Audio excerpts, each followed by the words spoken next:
How to view downloaded documents on Samsung Internet Browser. Hello guys, in today's video I'm gonna show you how to view downloaded documents on Samsung Internet Browser. First, then open the browser and here you will find these three lines. Click on it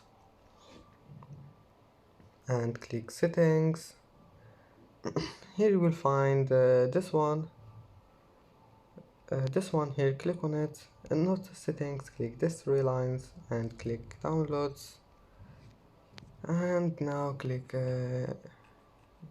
all and then document, and here you can view download the documents, and that's how to view it. And that's it for today's video. If you like this video, don't forget like and subscribe, and thank you for watching this video until the end, and see you in the next video.